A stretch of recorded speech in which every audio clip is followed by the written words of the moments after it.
Okay guys, back at it again.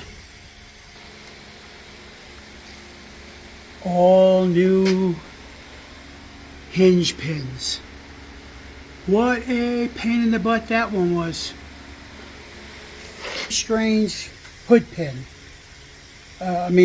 Door pin. Normally you put bushings in them and you put the pin in.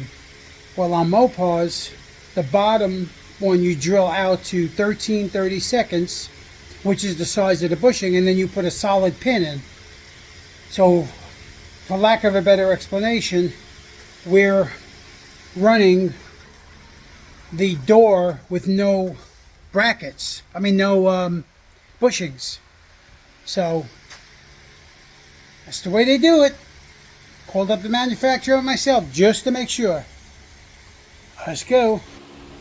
Okay. Everything has a nice gap. It all looks good. That looks good. The door lines up nice. I've got to get the latches on it though. I've got to still fix that. Brand new door pins. So she's ready to go, dude. All right. We'll get it. Pins this side is all done.